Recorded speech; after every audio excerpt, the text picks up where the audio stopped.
Hey everyone, Jason here, coming live to you, Facebook, YouTube, and Instagram, doing the podcast, getting back in the swing with the podcast. You all ask so much about when we're getting back live with doing our podcast, and I'm recording all four here with you live today. So this is very casual, kind of behind the scenes, a chance for you to see really how we make our podcasts, make a lot of our content. And again, live streaming to YouTube, Facebook, and Instagram simultaneously. So some pretty cool stuff. Today I'm recording the Private Pilot podcast, the Instrument Pilot podcast, the Commercial Pilot podcast, and the CFI podcast. Those of you who have listened to the podcast know I can be I'm very quick and to the point with most of those to make it easy. But today what we're doing is it is mock Checkride themed. So that'll be interesting. I'm going to be doing 5 actual Checkride questions from a private Checkride, an instrument Checkride, a commercial Checkride, and a CFI Checkride.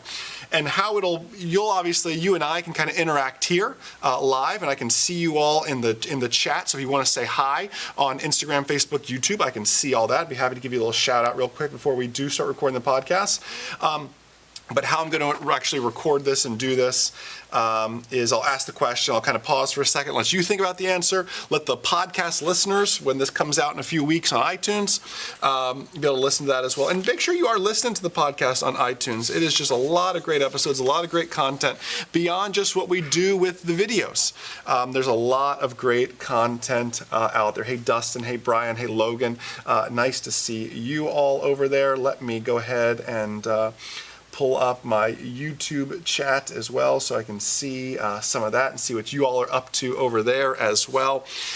Again, just more great content. Had an awesome day today, by the way, while I'm letting a few of you kind of jump online.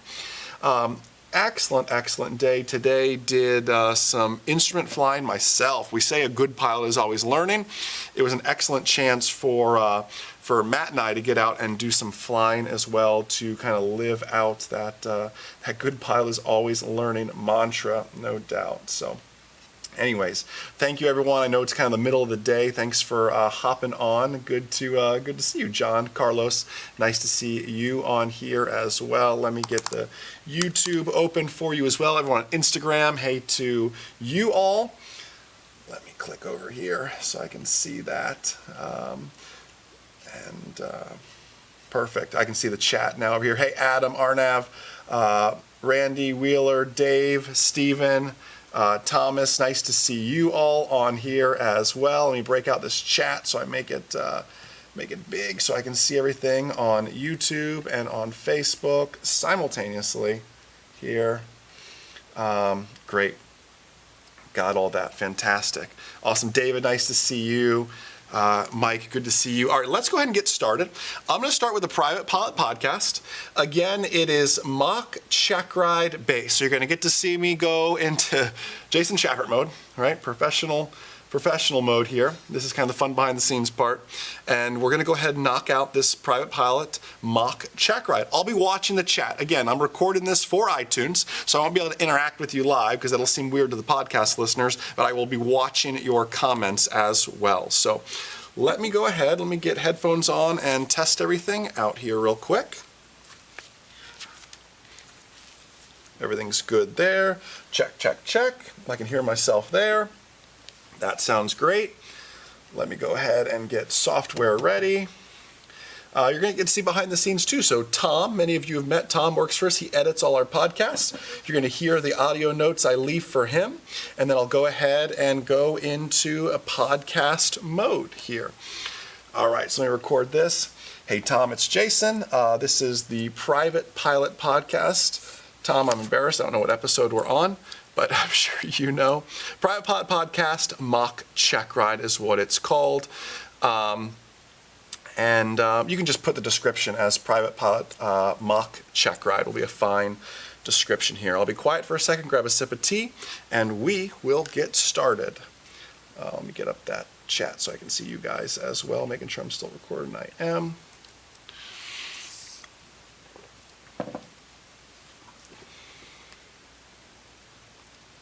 What could you expect on your private pilot Checkride.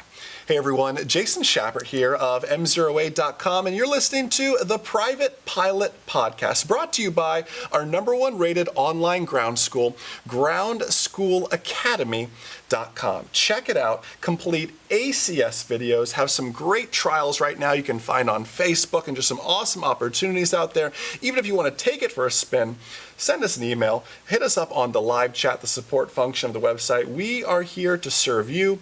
We are here to make you safer, smarter pilots. So this mock Checkride, by the way, actually fits in with talking about the online ground school, because at the end of every month, we do a mock Checkride with our online ground school members, and we ask actual FAA Checkride questions. So what I do is I get a chance to sit in on many of these Checkrides and write down every single question they ask. That's how we've compiled many of our books and everything else. But it's also a way in how we share these actual Checkride questions. So this week's theme, and this goes for the Private Pilot Podcast, the Instrument Pilot Podcast, the Commercial Pilot Podcast, and the CFI Podcast, it is all mock Checkride themed. So we can go through that and really share everything with you. So this works very similar to if you've listened to any of our audiobooks, the Private or the Instrument Pilot Checkride audiobook. This is very similar. I'm going to ask the question. I'm going to pause for a bit. I'm going to let you think about the best answer in your head. I'll give you that appropriate answer for a Checkride. And then, of course, I'll explain why. And that's what we're going to work through here together. And that's what we're really going to focus on here. So let's go ahead and let's dive into now question number 1. What are the emergency transponder squawk codes? What are the emergency transponder squawk codes? You see, on a Checkride, they're going to ask the question just like that. They may phrase it in a scenario or two, but really they're just going to point blank ask you the question. What are the emergency transponder squawk codes? Now, I like to teach that we don't want to dig ourselves into what I call a Checkride pitfall. The question was, what are the emergency transponder squawk codes? They are 7500, 7600, 7700. A way to dig yourself into a Checkride pitfall may be, what are the emergency transponder squawk codes? And you go, I know 77 is a general emergency. There's 76, but I can't remember what that means. And you see how you're giving up more information than what was asked. The simple question was, what are the emergency transponder squawk codes? 75, 76, 77. We remember that. Their follow-up question, and rightfully so at the private pilot level, is going to be, what do those mean?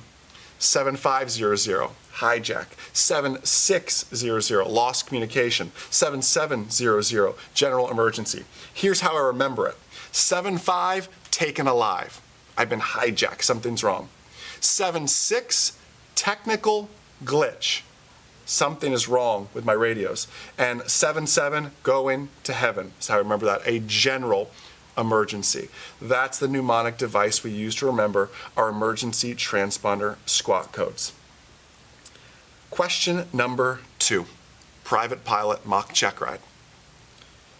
How do you activate the airport lights at night? How do you activate the airport lights at night? Even better, well, I don't want to reveal, I don't want to lead you into the answer. I'll wait for that, then I'll share a quick story on that. How do you activate the airport lights at night? Well, we do that on our common traffic advisory frequency, if that's shown in the U.S. chart supplement. Remember, it's no longer called an airport facilities directory. It's called a U.S. chart supplement, is where we find that information here. Usually it's on the CTAF or some sort of Unicom frequency in there. And on that frequency, we click the mic 3 times for low, 5 clicks for medium, and 7 clicks for high. The big question, this isn't part of your questions, but it's just an interesting thing to share, is if you had an alternator failure at night and you lost radios, How are you going to turn the lights on at the airport you're going to? That's when I hope and pray you have a handheld radio. All the more reason to make sure we purchase that handheld radio. Question number 3. This is a private pilot question. It's going to sound like an IFR question, but I promise you this is a private pilot question. Define the term ceiling. Define the term ceiling. If someone says the ceiling is at 2,000 feet, what does that actually mean? Define the term ceiling.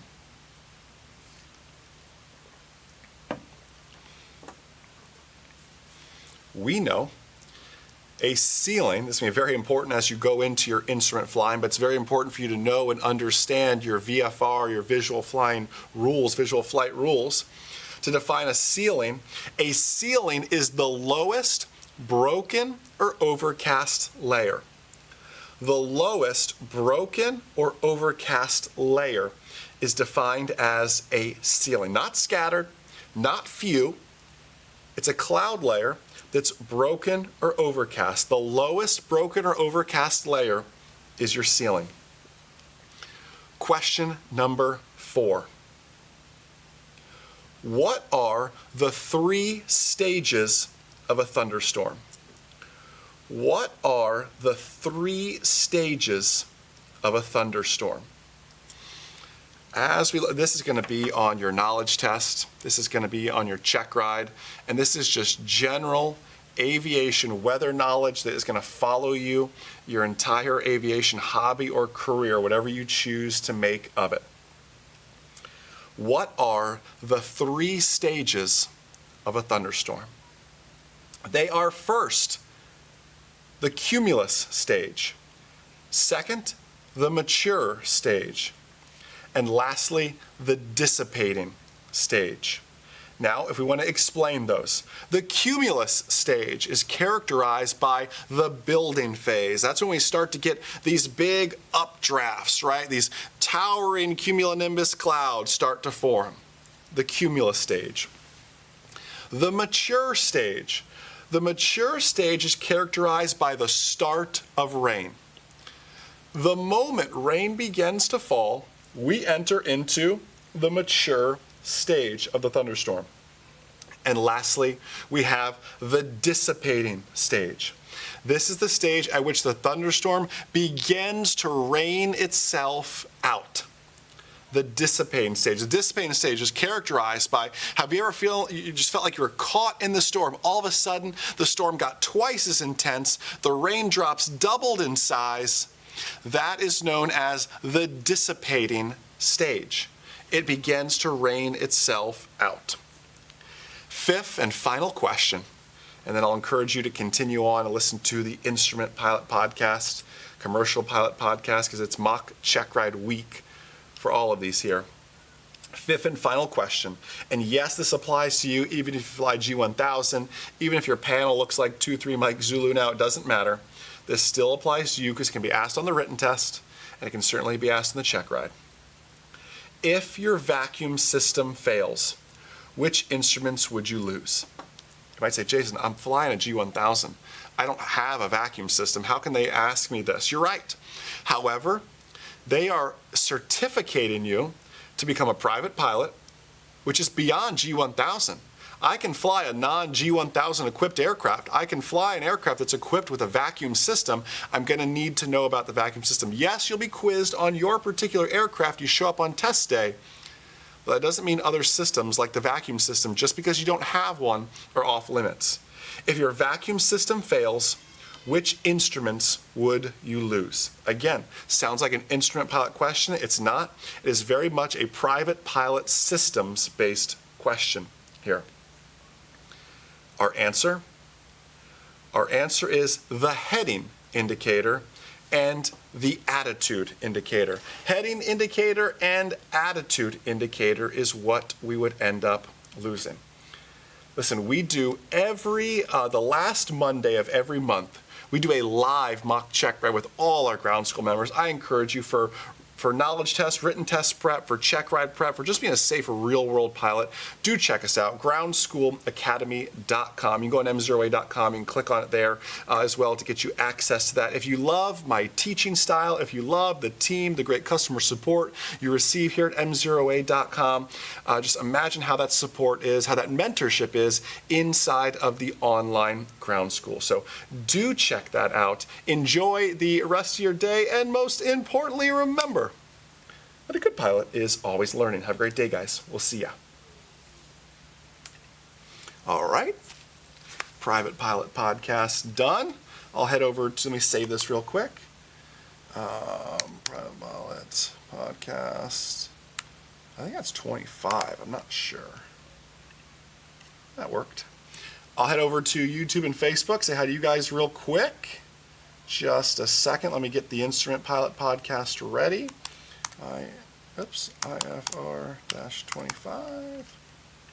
But yeah, if you're not listening to the podcast, I really encourage you to do so. Let's see what's happening with everybody. Lots of correct answers.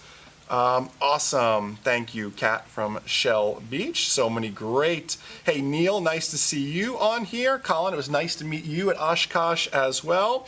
Roger, great to see you, my friend. Like, I haven't seen your name in a while, man. Good to see you as well. Corey, awesome. Good to see you guys as well on here. Thank you, Hassan. Good to see you all. I'm going to go into IFR podcast mode next. Again, I know this is kind of the middle of the day. I appreciate you. Maybe you're just kind of listening in the background as you're eating lunch or at work or whatever you're up to. Appreciate you listening. And if you have to jump out early, this is all going to be on iTunes within a week. So don't hesitate about that. Some great M0A video content coming out here soon too, showcasing Mike Zulu. So just many great things in the works and in the future here. Instrument Pilot Podcast, again, another mock check ride, 5 questions. This is a tough one. These are going to be some very difficult questions. So let's see how you all do here.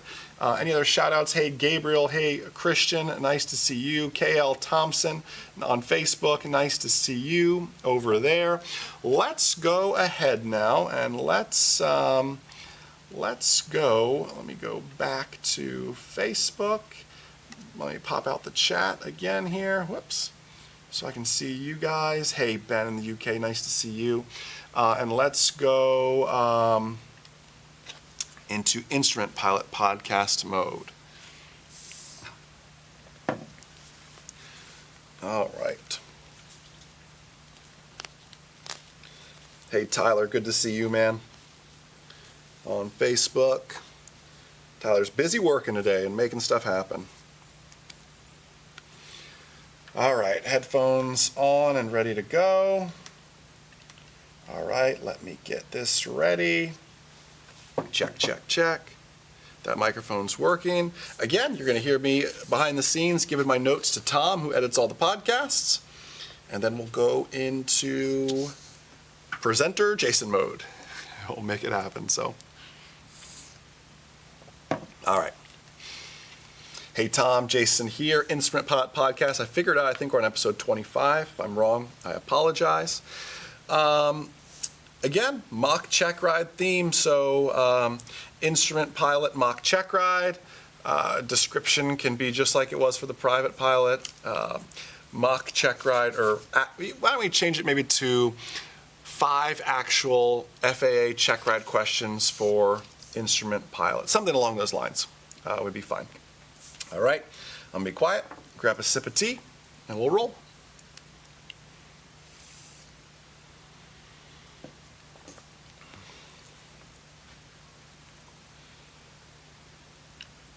What could you expect on your Instrument Pilot check ride? Hey everyone, Jason Schappert here of m0a.com, and you're listening to the Instrument Pilot Podcast, brought to you by our #1 rated online ground school, groundschoolacademy.com. Complete private instrument, commercial, and FOI course, all ACS compliant. Great live presentations in addition to the videos, actual FAA quizzes, and of course, Well, there's also live mock check rides. Well, just like this mock check ride, except we get to do it live. That's the last Monday of every month, groundschoolacademy.com to check it out and learn more. Podcast listeners, I have something exciting for you. We are doing an actual mock check ride here today. And I've chosen 5 what I believe are truly difficult instrument pilot real. These aren't just like Jason made this up and thought it was a good idea. These are 5 questions that have been asked over and over on actual IFR instrument pilot check rides. And I'm going to give you those 5 questions here. I'm going to do it just how I do the audiobook. And by the way, by the time you're listening to this, there's a very high probability the new Instrument Pilot audiobook will be out as well. It's already out, Private Pilot on Audible. It just launched a few weeks ago, the Private Pilot Check Ride book on Audible, and it's already sold a ton. I think we have 30 5-star reviews within a week, so it's really, really great. I anticipate Instrument's going to be just as much of a hit, and that will be out soon too. And it kind of works very similar to this, though, is the reason I share that is I'm going to ask a question. I'm going to pause for a second, let you think about the answer. I'm going to give you the correct answer, and then we're going to go back and talk about why. Why is this the best answer? And that's what we're going to work through here together. Again, we do mock check rides like this at the end of every month, the last Monday of every month with our online ground school members. I believe next Monday is going to be that mock check ride. So lots of great stuff for you ground school members, something to look forward to. And even if on your trial, if you're on a part of our Facebook trial, you'll be able to check that out as well here. Let's dive into it. 5 actual FAA check ride questions, and it starts here. What is absolute altitude? What is absolute altitude? There's a lot of altitudes. Remember, there's a lot of acronyms in IFR flying, right? This is a tough one. What is absolute altitude? I'm going to give you a second to think about that one. Obviously not to be confused with true altitude and indicated altitude and everything else, right? What is absolute altitude? Well, absolute altitude, the actual FAA definition of it is true altitude minus terrain or elevation. Absolute altitude is your true altitude minus terrain or elevation. And here's how I always remember it. Picture that I'm flying along. And if I was flying and I could shoot a laser beam just straight down to the ground, and it was constantly measuring the distance from my airplane to the ground. However, that laser beam gets longer and shorter as I go over rising or sloping or changing terrain, right? So my airplane's maintaining, at least according to my altimeter, the same altitude. Yet if I shot a laser that's measuring straight down, that number would constantly be changing based on sloping terrain. That number that laser would come up with, that is my absolute altitude. In fact, that technology, it exists. It's not used much anymore. It's now dated technology, but there's something called a radar altimeter, and that's exactly what it did. It was underneath the airplane. It broadcast straight down and bounced back up, and it told you your absolute altitude, which is your height above terrain, and it's constantly changing unless you're flying over a very, very flat part of the country. Absolute altitude is your true altitude minus terrain or elevation. Remember, a laser beam straight down. Question number 2. Name the 3 types of air mats. Name the 3 types of air mats. 3 types of air mats. This one is interesting.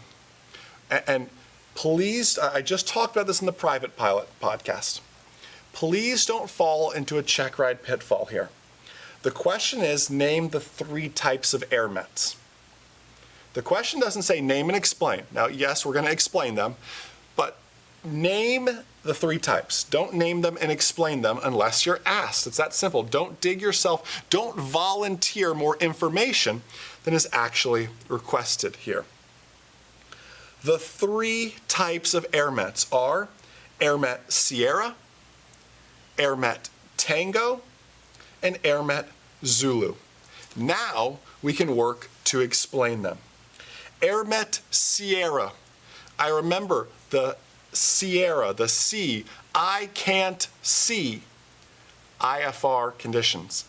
Sierra Nevada mountain range. IFR conditions, mountain obscurations. Airmet Sierra. IFR conditions and or mountain obscurations. Airmet Tango, the T in Tango, I remember for turbulence. Turbulence or strong winds. Airmet Tango is an airmet for turbulence. And Airmet Zulu, kind of a funny way to remember this, but one of our original online ground school members from probably about 10 years ago now came up with the Z in Zulu for the Z in Zamboni, which is, of course, what we use at hockey games and for ice skating rinks, ice, right? Airmet Zulu is for icing conditions. The Z in Zulu, think of a Zamboni, and that'll help you remember ice or icing conditions. Question number 3 starts to get into some of those IFR acronyms now. What is an MRA and what does it guarantee you? What is an MRA and what does it guarantee you? If you've done any amount of instrument flying or studying so far, there is one thing that is true. There are a lot more acronyms in IFR flying, and you thought private pilot was bad. With A Tomato Flames and NW Craft and Aero and everything else, well, all those acronyms still apply to us, right? And then some. These ones, even more important, with altitudes like MRA and MOCAs and MDAs and everything else, DH versus DA. But my question is, what is an MRA and what does it guarantee you? An MRA is your minimum reception altitude. Minimum reception altitude. And it is the lowest altitude where a fix can be identified by electronic means. MRA, minimum reception altitude, and it's the lowest altitude where a fix can be identified by electronic means. Good one. Question number 4. When holding at a fix with an uncharted holding pattern, what should you report to ATC? I'll read it again. When you're holding at a fix with an uncharted holding pattern, what should you report to ATC? I'm holding at a fix. It's an uncharted, unpublished holding pattern. What should I report to ATC is what we want to know. What needs to be reported? I'll start giving you some answers here. You need to notify ATC the direction of the hold, and this is in relation to the fix in a cardinal direction. There's 8 cardinal directions, right? Southwest, north, etc. So the direction of my hold in relation to the fix in a cardinal direction. I'm holding southwest of the Jason intersection, right? You want to name the intersection and which direction, southwest, northwest, north, south, whatever it is, etc. The name of the holding fix, like we just said, southwest of the Jason, of the M0A intersection. And the route of the intended hold. Well, what's the route of my intended hold? Well, does the M0A intersection go through Victor 51? So Jason intersection through Victor 51. Or I'm going to hold southwest of the M0A intersection 5-mile legs. 60s, or minute legs, whatever. Explain to them your intended route. This is an unpublished hold. They just want to know, they're all about protecting this airspace for you, but they just need to know where you're going to be, right? Don't get too many unpublished holds, but occasionally we'll run into one or two. All right, Fifth and final question, then we'll wrap this up. And again, I encourage you to go back, listen to the private podcast, the commercial podcast, the CFI podcast. This episode series this week is all about Mach check rides. That is the theme. Fifth and final question. Define RVR. What is RVR? What does it stand for? And then define it for me. Define RVR. Perhaps you've seen RVR in a METAR. I guarantee you've almost seen it in a METAR, especially at some of the busier airports, larger airports. Usually during poor weather conditions is when you see RVR. RVR stands for Runway Visual Range. RVR is runway visual range, and it is the horizontal distance from the runway to the end of the approach that is actually visible to the pilot, visible with the naked eye. Runway visual range. If I am looking on the runway down the approach, how far can I see? And it's in feet. My rule of thumb is when we start getting into RVR and you start telling me visibility is 2,000 feet, I'm probably not going to be shooting an instrument approach there. There's a high probability I'm going missed if I attempt that, right? If I can only see 2,000 feet in front of me.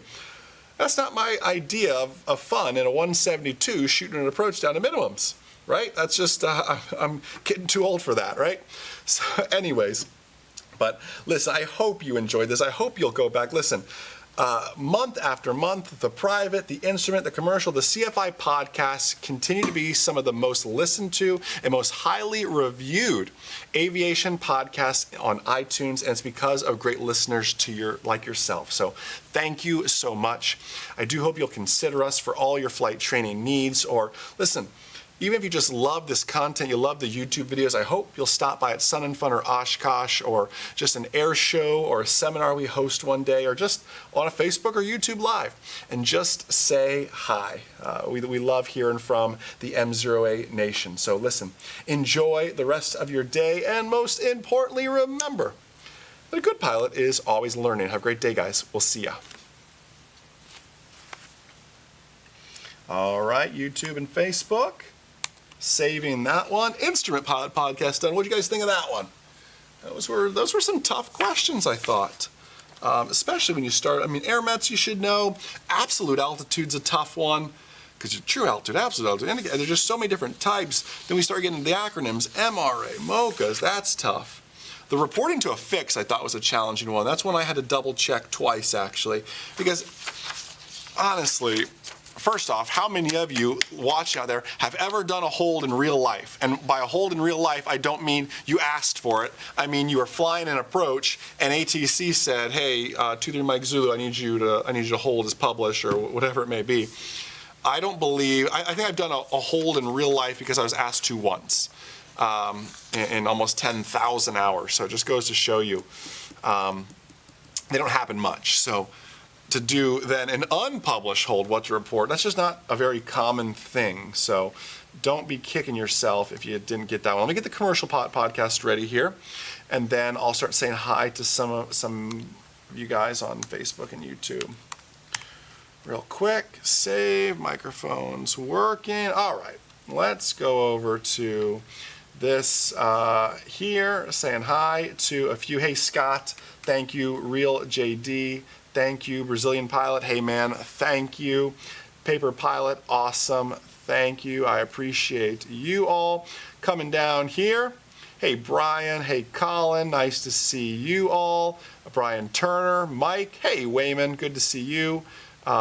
Wilson, Joe, nice to see you. Hey Steve, John, nice to see you all as well. Alex, Tom, hey Clint, good to see you. Hope everything's going well. Commercial check ride in 2 weeks. Awesome, awesome. Captain Jelty, good to see you on here as well. All right.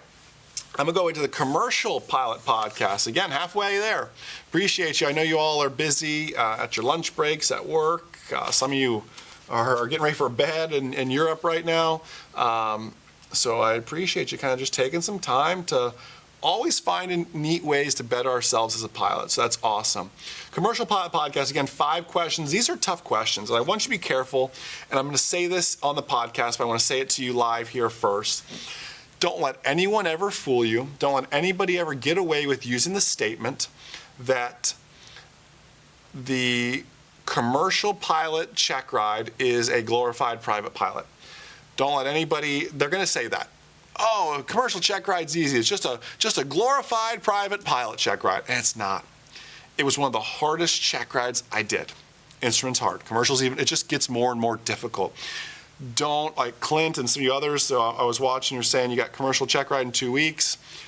Don't be lax on your studies. I'm telling you, wait till you listen to some of these questions. You're going to go, yeah, I might need to brush up on a few things here and there. So just be mindful of that. Don't let anybody tell you it's a glorified private pilot, because it's not. It is a very difficult Checkride.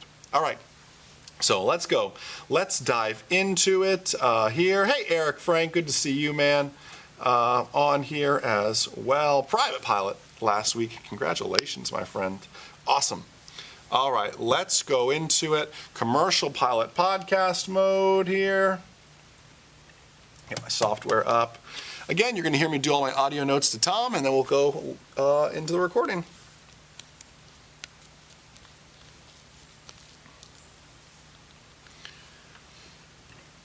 Hey Tom, Jason here, Commercial Pilot Podcast 25, another mock Checkride.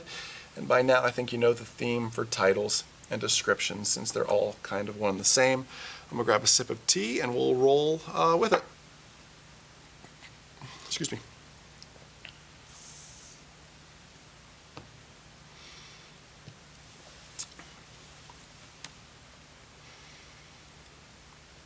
What should we expect on our commercial pilot Checkride? Hey everyone, Jason Shappert here of M0A.com, and you're listening to the Commercial Pilot Podcast, brought to you by our #1 rated online ground school, groundschoolacademy.com. Complete commercial pilot online ground school course, and we do live mock check rides just like this one. The questions I'm going to ask you at the end of every month with our online ground school members, and would love to have you on some of those webinars. groundschoolacademy.com to check it out and become a member today. You know, I want to make something very clear before I explain how we get into this. Please don't let anybody tell you that your commercial pilot Checkride is a glorified private pilot Checkride. If someone tells you that, they're not telling you the truth. It is a very difficult Checkride. It is a very challenging Checkride, and it's going to take some serious effort on that part, okay? So as you're going to hear some of these questions, you're going to go, yeah, Jason's kind of right. These are a little bit more difficult than I originally anticipated here. So we're going to work through these and how we're going to do this. And by the way, I have in the works, it's actually to the typesetter and graphic designer right now. We finished writing the Pass Your Commercial Pilot Checkride. You've seen Pass Your Private Pilot Checkride, Pass Your Instrument Pilot Checkride books on Audible, on iTunes, on iBooks, everywhere else you can buy it, Amazon. The Commercial Pilot Checkride book is very, very close to being done with that. So you can go ahead and be watching for that. It's the graphic designer. So be watching for that in a month or so, if you're, depending how far out you are from a Checkride. How this is going to work is I'm going to ask actual FAA Checkride questions, and then I'm going to go ahead and I'm going to pause for a little bit and kind of let you work your way on through them, is what I'm going to do. So I'm going to ask the question, let you think about the best answer in your head, and then we're going to explain why this is the case. You're going to notice a lot of aeromedical questions. You're going to notice a lot of very technical. We're getting some airspeed, some load factor, and then some weather and aeromedical factors as well to work our way through some of those. So let's go ahead and let's dive into it here with question number 1. Question number 1. Do we use our rods or our cones to see at night? Do we use our rods or our cones to see at night? when flying at night, rods or cones? Okay, I told you we're getting into some aeromedical related questions here. The correct answer, we use our rods to see at night. Of course, world famous Uncle Larry would do a much better explanation of the anatomy of our eye than I would, but the rods are located on the periphery of our eye. We use our rods to see in low light conditions. You see, this is why we're taught to scan for traffic at night by staring at a space and allowing the periphery of our eye, our peripheral vision, to detect any motion to help us see at night. We use the rods of our eyes to see at night. Question number 2. What is calibrated airspeed? What is calibrated airspeed? Lots of airspeeds. On the instrument podcast, we're just talking about absolute altitude and true altitude and indicated altitude. Well, it's very similar in the airspeed arena with calibrated and indicated and true, right? We have different types of airspeed as well. What is calibrated airspeed? The actual FAA definition of calibrated airspeed is indicated airspeed corrected for installation and instrument error. Indicated airspeed corrected for installation and instrument error is calibrated airspeed. Third question here. What is load factor? What is load factor? How would you, okay, can you give me the FAA definition of load factor? And can you tell me perhaps in plain English, what is load factor? How does it affect us in our flights? I'm telling you, these are some difficult questions to find ourselves working through, isn't it? What is load factor? Load factor is the load the wings are supporting divided by the total weight of the airplane. The load the wings are supporting divided by the total weight of the airplane. So what factors affect load factor? Have you ever been in a steep turn, right? We're increasing load factor. Have you ever been in a steep turn and pulled the yoke back a little bit and you can literally feel the G-forces now, right? I just did a video yesterday, 2 days ago, on accelerated stalls. You feel the load factor increase in an accelerated stall, which by the way is a commercial pilot maneuver, which is why this topic of load factor is going to come up. Load factor is the load the wings are supporting divided by the total weight of the airplane. This next one's a tough one, but this next one could even fall as a private pilot question, so I want you to be careful with this one, because private pilots, this could be on your Checkride as well, but this is guaranteed to be on your commercial pilot Checkride. Private pilots, you've got a 50-50 chance this one could be on your private pilot Checkride. Name the 4 main types of fog. Name the 4 main types of fog. I'll give you a second to really think about this one here. Name the 4 main types of fog. I said name them, not explain them. We'll explain them, but we'll name them here first. The first, advection fog, radiation fog, upslope fog, and steam fog. Let's get the 2 big ones and some of the most common, advection and radiation, probably the most common. Radiation. Radiation fog prefers absolutely no wind. Radiation fog is typically the kind of fog, at least here in Florida, in the center of the state, we wake up and the heat has radiated out of the ground. And there's that temperature inversion causing the temperature and dew point to converge, and thus we get radiation fog. The heat radiates out of the ground.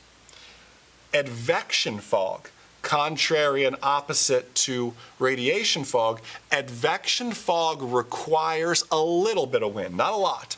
You see, radiation fog wants no wind. In fact, the fastest way to get radiation fog to burn off is to give it a little bit of wind and it'll be gone. The sun needs to come up or the wind needs to start or a little bit of both. And that's how we get rid of radiation fog. You'll never get radiation fog on a windy night. It has to be a very calm night.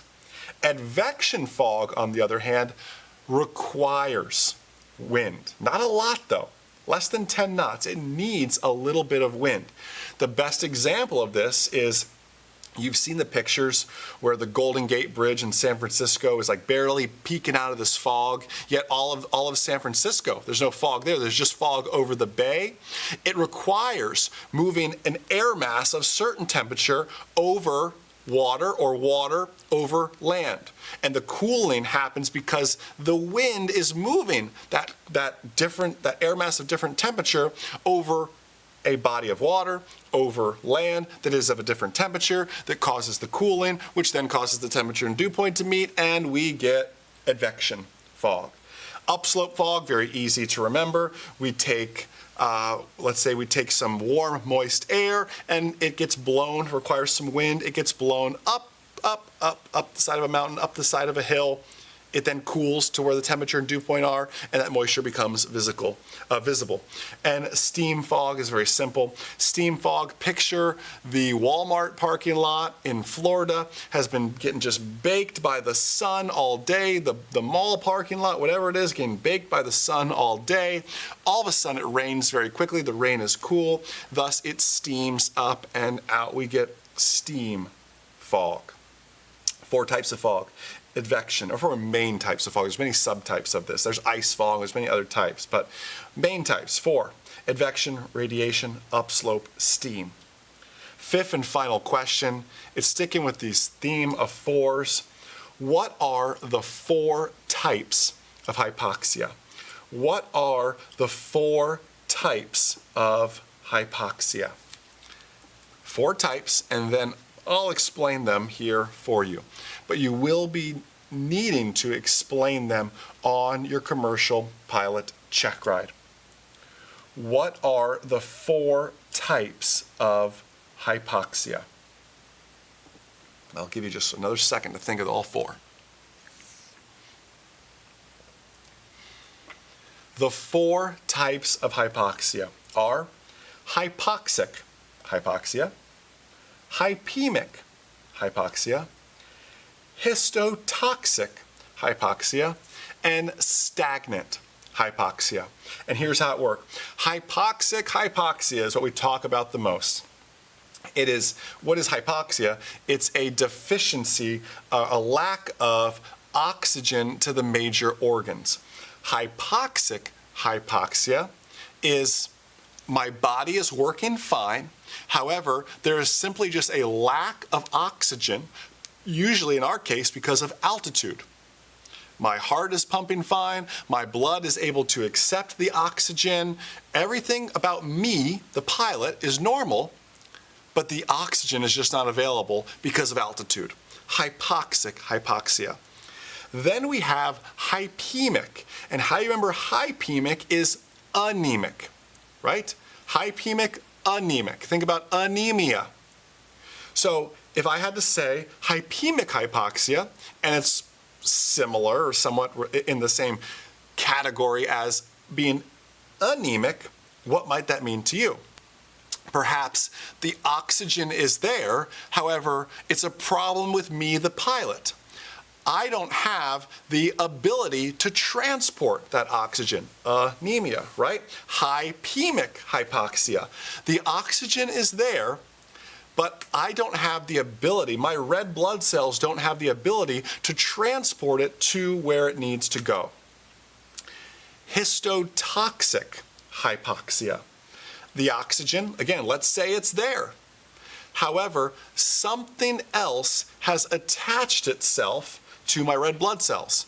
Maybe that something is alcohol, to use that as an example. Obviously, we know 8 hours bottle of throttle, everything else. I'm just using this as an example. Toxic. Remember, histotoxic, something toxic, like alcohol, let's say, has attached itself to the red blood cells. The oxygen is there. The red blood cells are there. They're moving. However, something else is attached to my red blood cells, and there's not enough room for the oxygen to attach. I'm really making this, if you're a doctor out there, you're saying, Jason, it's a little more technical than that. And yes, you're right, but at the aeromedical level that we need to know and understand for a commercial pilot check ride, absolutely. That's a great answer to get us through. And then lastly, stagnant hypoxia. Think of a stagnant pond. Nothing is moving.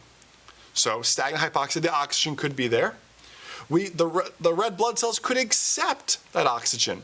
However, maybe perhaps because of a weak pump, maybe our heart, we're not able to pump that oxygen as efficiently through our body. We become stagnant, or that blood pools in our legs. This is why fighter pilots, the Blue Angels, Thunderbirds, wear G-suits. What is a G-suit? It's tights for your legs, literally. So the blood doesn't pool and flow to the legs when they're pulling these high G maneuvers, so they keep it in the upper half, in the torso, upper half of the torso, to avoid stagnant hypoxia and blacking out, among other things, right? Commercial pilot check ride. As you've heard from these 5 questions, I hope now you understand my statement when I say it is not a glorified private pilot check ride. Please, please, please, don't let anybody tell you that it is. It is its own unique challenge, and a challenge it is.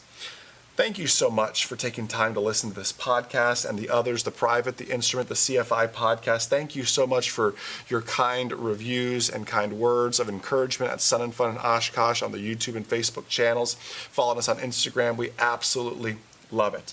If there's anything we can do to help make you that safer, smarter pilot, please, please, please don't hesitate to reach out.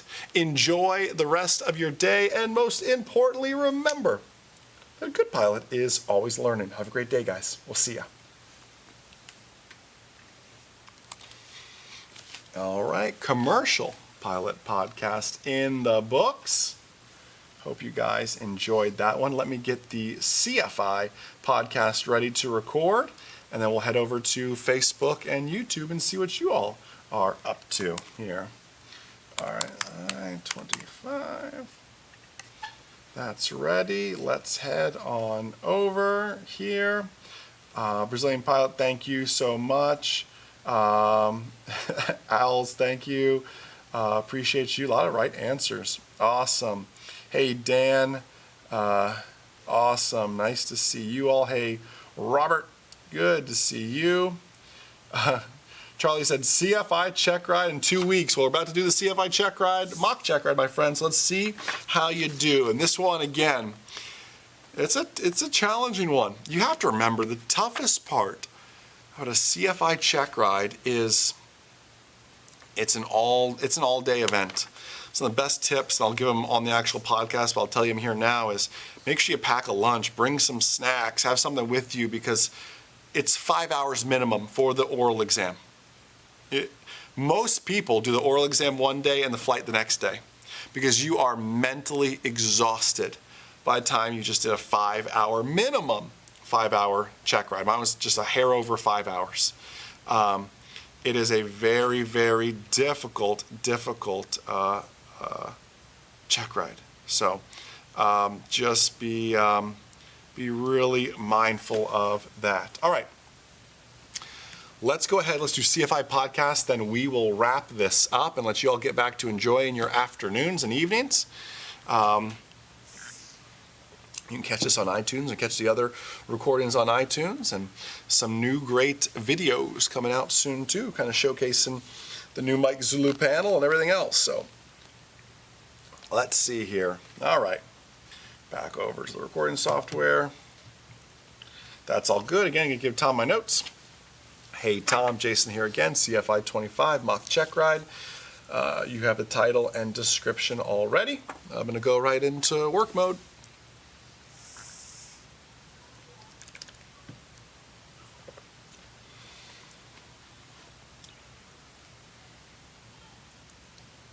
The CFI Checkride is perhaps the most difficult checkride you will ever take.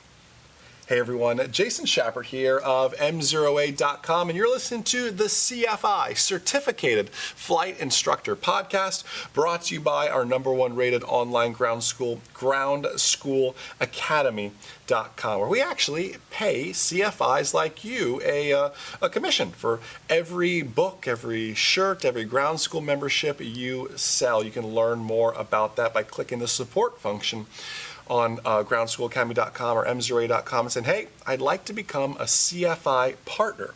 I'm more than happy to tell you more about that. There's no cost to you. We set you up with everything, and most importantly, set your students up for success.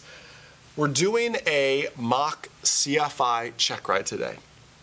I'm going to give you 5 actual FAA CFI checkride questions. And the thing about the CFI checkride is, I didn't mean to have such a gloom and doom and difficult intro, but it really is probably one of the hardest checkrides you do, unless of course you go on to do your CFII, which is then teach an instrument, which is, remember how tough instrument was as a checkride. It can be very, very challenging. There's been guidance from the FAA that says they don't want a CFI checkride to be less than 5 hours. They have literally said, I've sat in the room when they said it, there is no possible way you could administer a CFI initial checkride in less than 5 hours. There's no way you could go over everything in the ACS in less than 5 hours.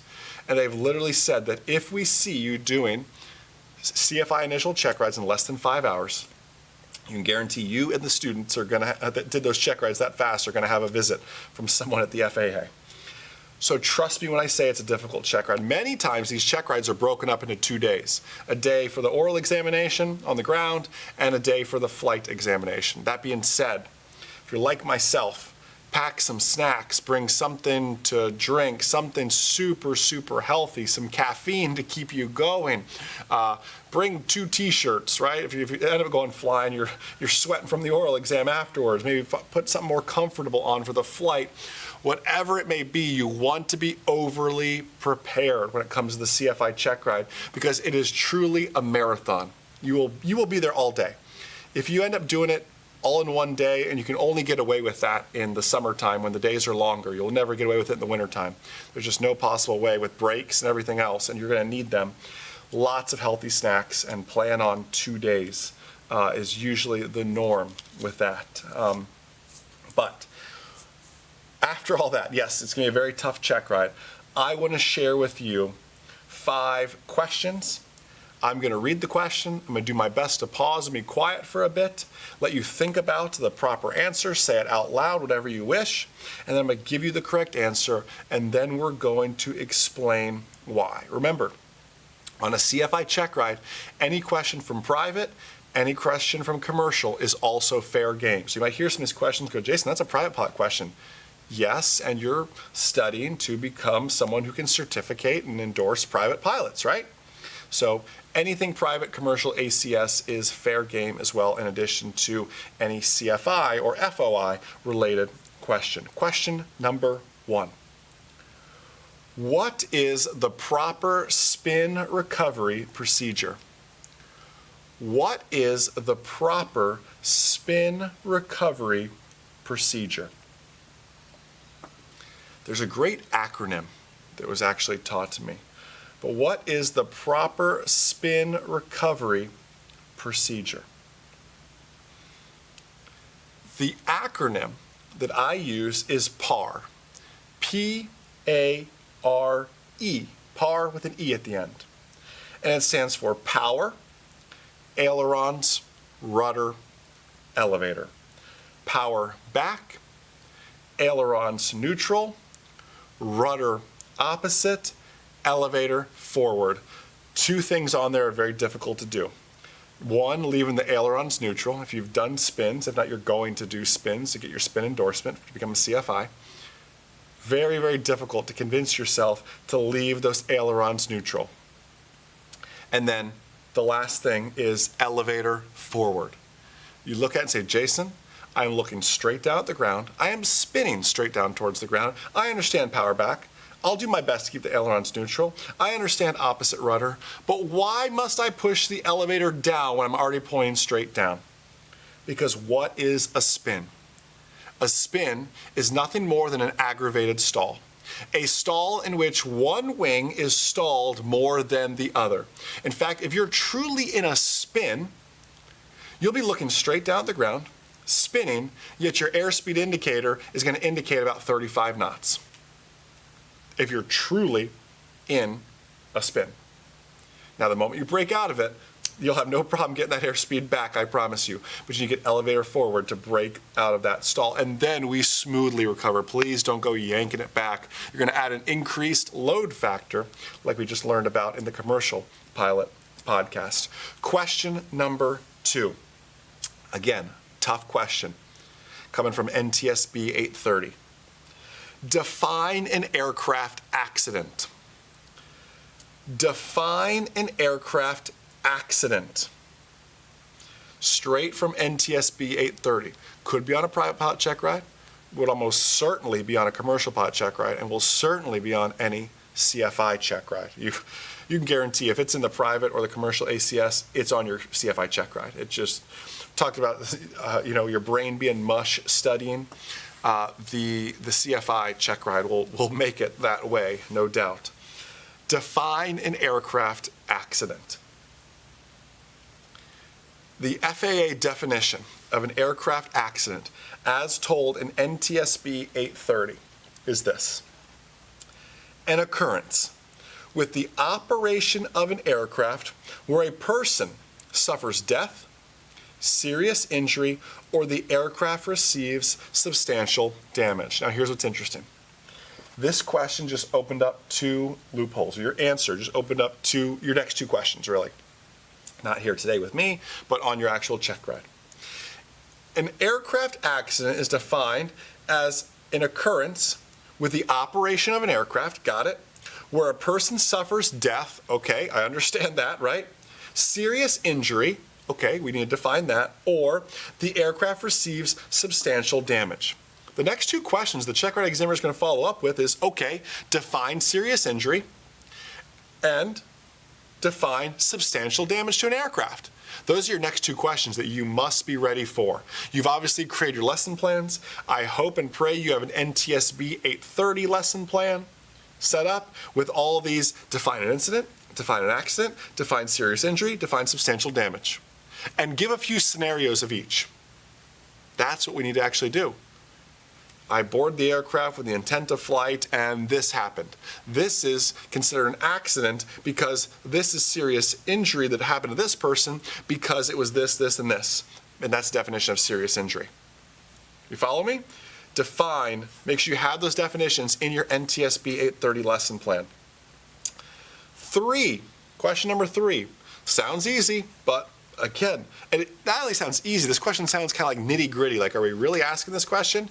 Yeah, you have to nearly know it all. You have to know 95% of it for the CFI check ride in a way. What is the difference between a Vasi and a Pappy? What is the difference between a Vasi and a Pappy? I mean, you could tell me what they stand for, cool. But if I was on final for a runway, could you look and go, that's a Vasi, that's a Pappy? That's what I'm curious about. What is the difference between a Vasi and a Pappy? I'll give you a second to think. That's a strange question. You just think, I know how to read it, but could you tell me which is which? Why which is which? Which one is more precise than the other? That's what I'm after.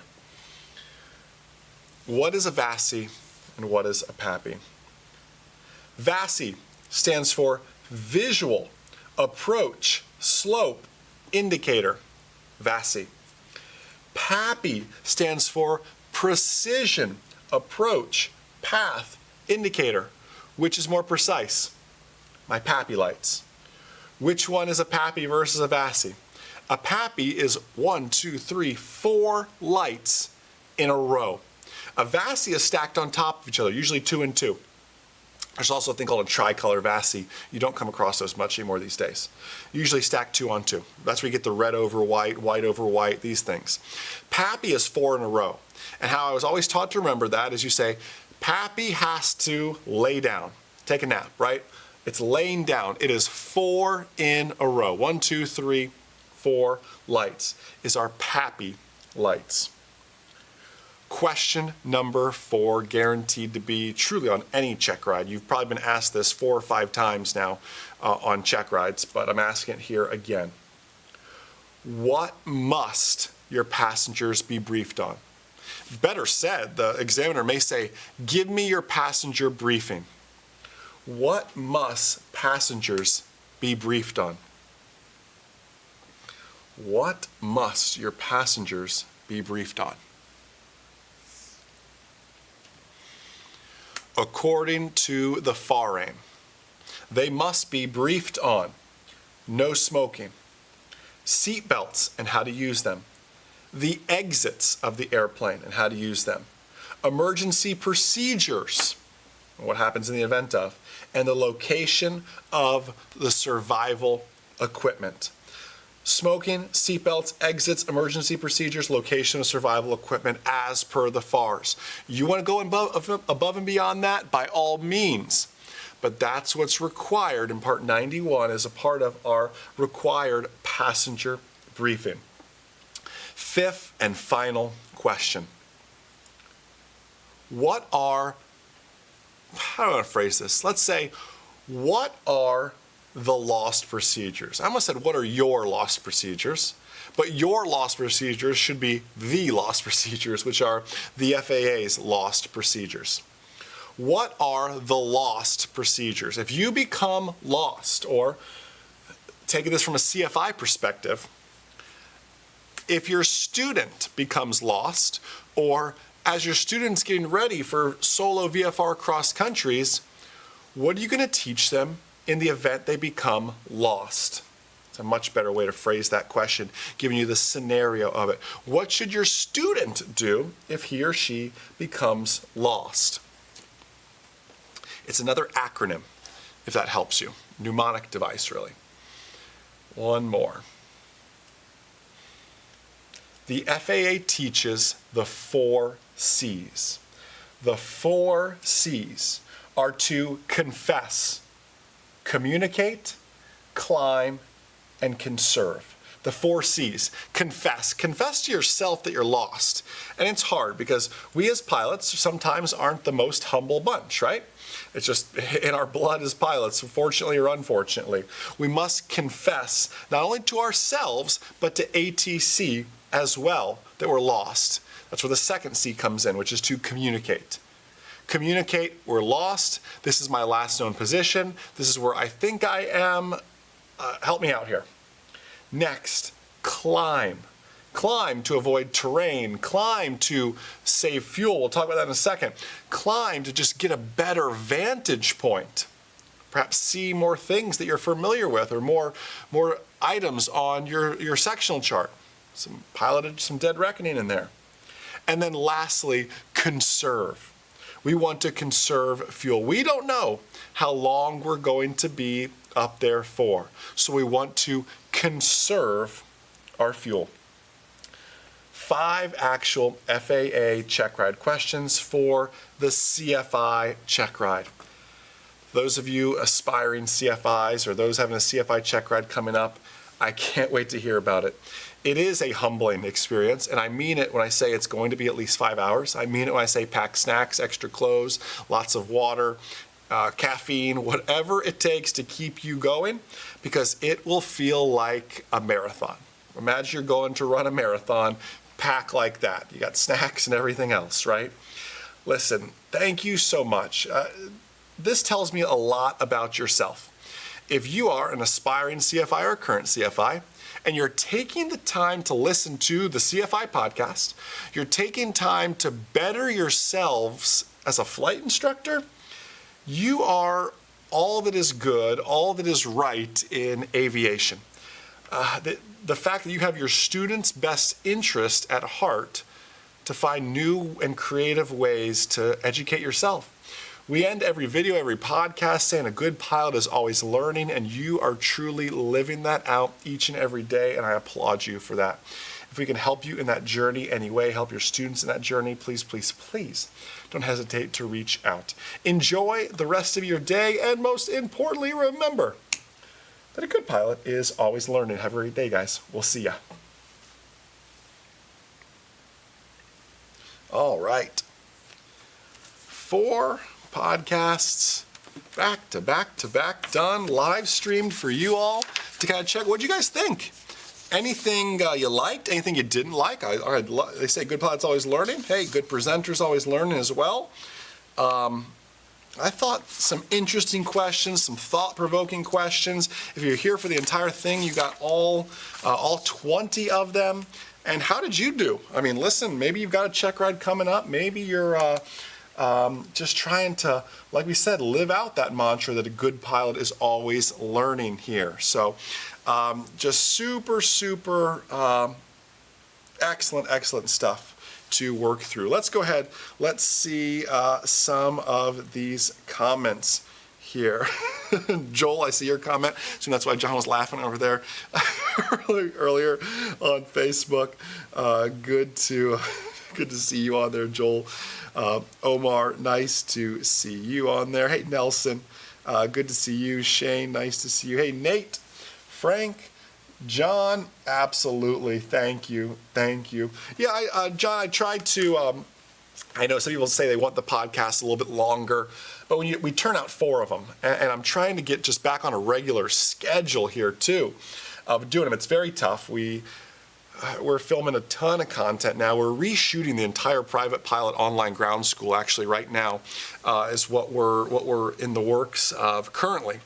We're done with all our studio stuff. It's just flying videos now. And now that 23 Mike Zulu's done, it's going to allow us to get out to the plane. I did some just instrument proficiency training for myself today. Just, again, we say a good pilot's always learning. It's important for us here to live that mantra out as well. So coming a little bit late today to do some instrument flying. It was just an excellent day and time getting familiar with all our new avionics.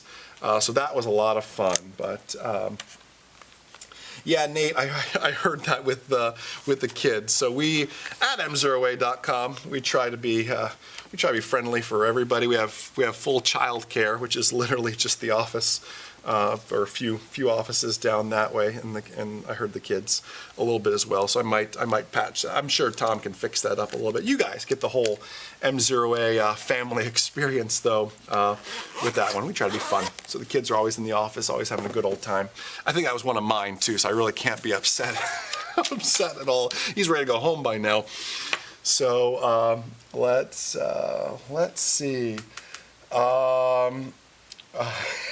Kat said, "Don't retape it for the kids. That's real. It is real. Hey, listen, we're a family-oriented workplace, no doubt. So, let's see. I'm here for you guys, by the way. Questions, comments, while you have me, anything you want to chat about, I'm here for you. A few things to share while you're thinking about some questions. We're going to be getting into some routine." YouTube and Facebook live events. So if you don't already subscribe to us on YouTube or like us and follow us on Facebook, please do so you get these alerts. I'm going to be doing the Secret to Perfect Landings towards the end of September. So you'll be able to check that out, as well as the entire month of September. I'm giving away a Bose headset. And then some other great stuff too. I'm not going to reveal details just yet. It'll be coming out in the videos, emails. So you have to watch some of the videos, upcoming videos to get those details.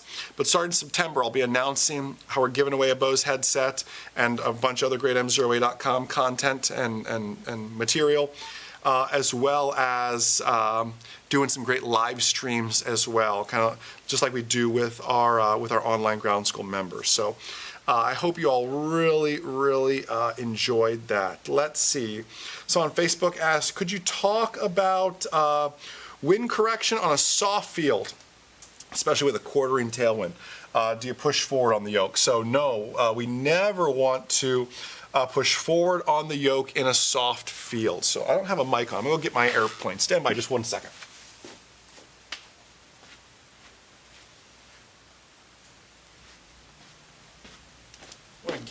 model airplane to kind of show you here.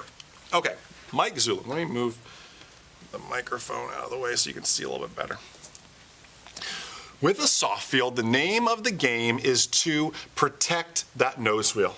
There is not a whole lot to this nose wheel. This is a fragile piece actually on our airplane. I mean, it's meant to have a little bit of flex and a little bit of give, but not like some of the potholes and sinkholes and everything else you can run into on an actual soft field. So the name of the game is always protect that nose wheel. I would prefer to not land with a quartering tailwind, but I also know how some soft fields work. They're one way in, one way out kind of places that you either need to A, wait till more favorable conditions or have a more appropriate tailwind landing technique, realizing I'm gonna come in a little faster.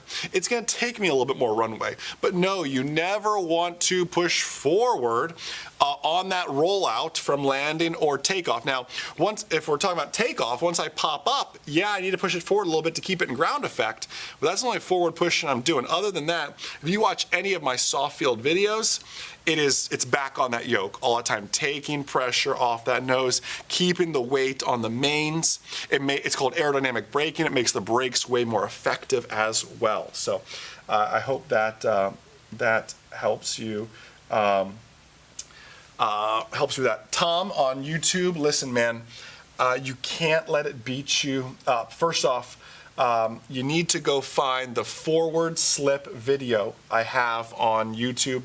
I guarantee I have probably 2 of them up there. Watch them both, but the newest one preferably. It's unfortunate that was not taught to you. You cannot beat yourself up over this.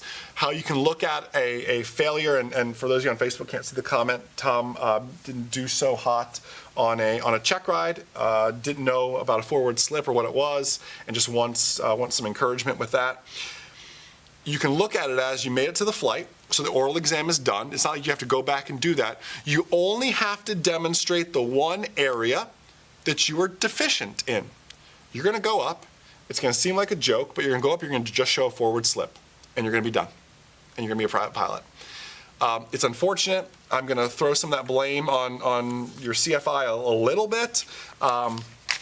You should have known, he or she should have shown you what a forward slip was and how to properly do one. It's part of landing technique and a trick you can have in your flight bag of tricks to do. Go watch our forward slip video. I have a relatively new one out that can help you with that. Brazilian Pilot on YouTube asked if I could do a Rusty Pilot podcast. That would be of interest. Yeah, I can do something like that. Rusty. We actually created the flying content for AOPA Rusty Pilot seminars. And if you haven't seen it yet, we have a movie out actually with Rusty Pilots called Flying Again. Shameless plug for that. 83-minute documentary, kind of showcasing the journey of 8 Rusty Pilots and their journey back into the cockpit. John, do we have audio on that trailer that they could hear? I'm gonna be quiet for a second. Watch this real quick. Flying Again is not just for rusty pilots, but pilots of all experience levels and even those non-pilots.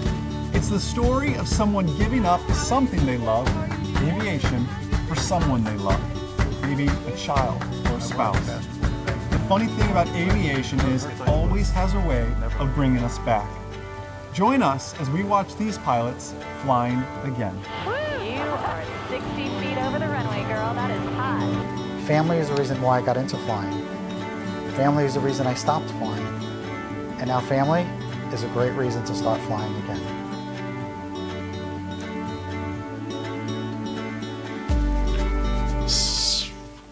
So that is our movie, Flying Again, there, so you can see that. That is available in the mzuri.com store on DVD if you want to check all of that out. So you can see that. Let's look at some more comments here. Thank you, Kat. Appreciate that. Yeah, do check that out if you haven't already. It's shot. It's very educational, but it's not your typical "Hey everyone, Jason Shepard" kind of video. It's truly a documentary. The Aviators, if you ever watched The Aviators, did a great little special on us as well, so you can see and check that out. There was something else I wanted to talk about. Nate, thank you. Alex asked if we can go back and see his video from the beginning. Yes, not while we're live. What'll happen is this will go to Facebook and YouTube.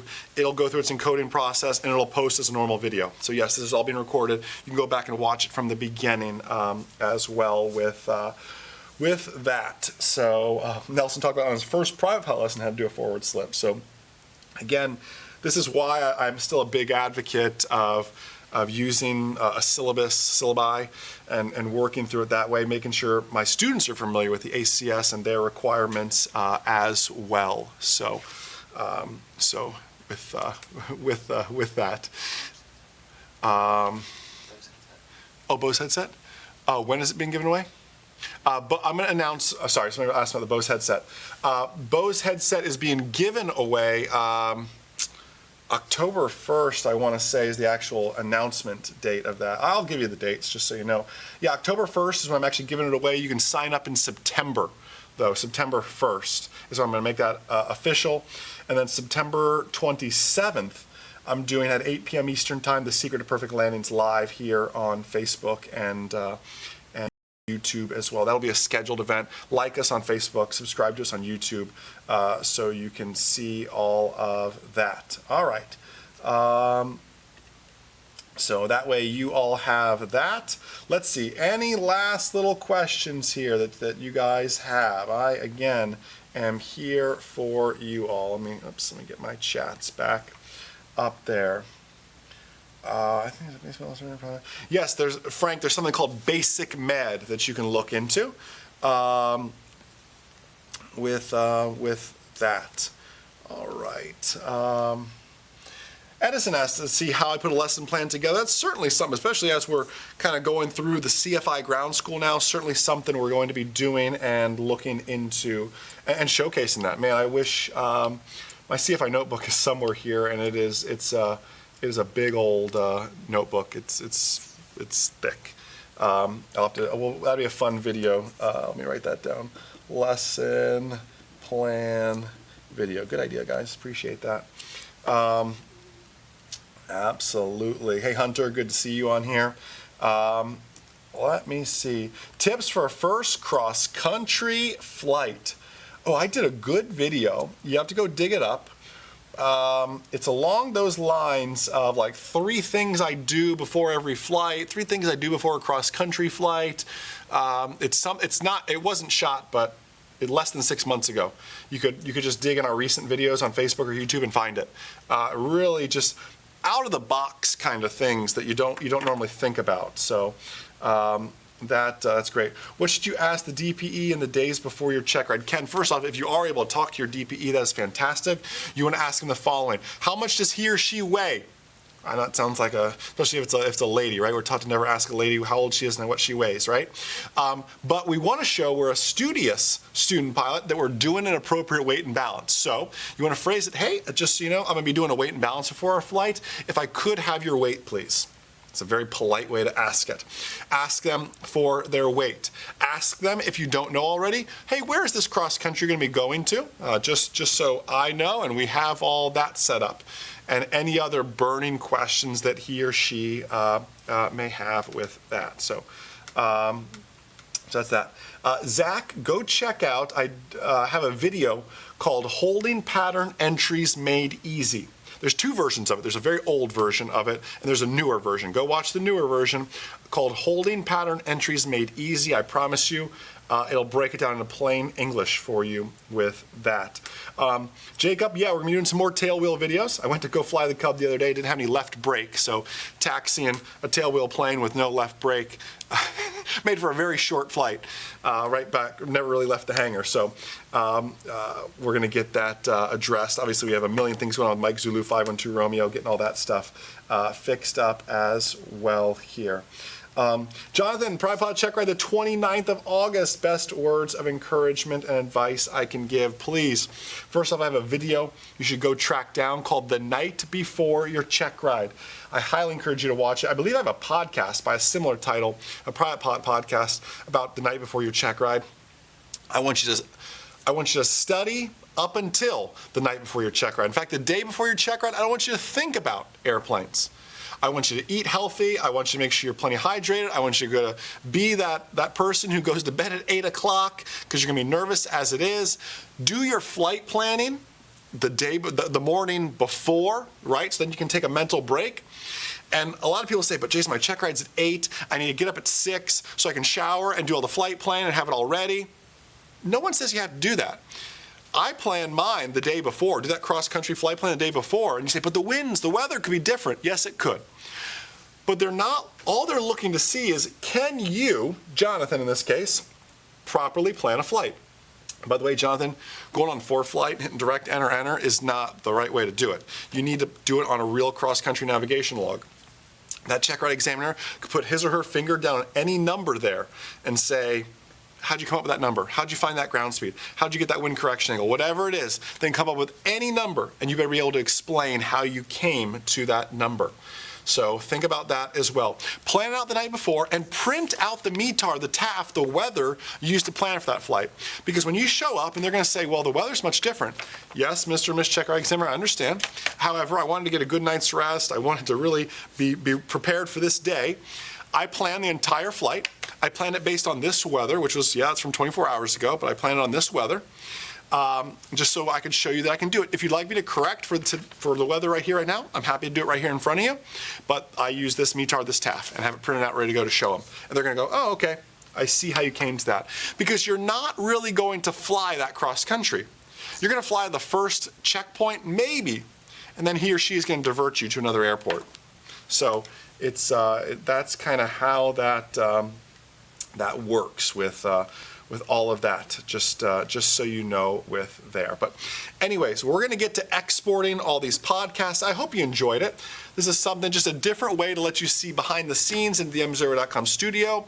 Go check out the Instagram live as well as a little bit of a shorter video, but you can see that as well, a little more behind the scenes of how we make our podcasts, how we make a lot of our content for you all. But do follow us on Facebook, YouTube, Instagram as well. Instagram really gives you some behind the scenes into what we do each day on our story there. So I really, really appreciate you guys. You guys are just, the M0A Nation is just such a blessing to myself and this great team here at M0A.com. If there's anything we can do to better serve you with an upcoming check ride or something you have going on, we are here for you all.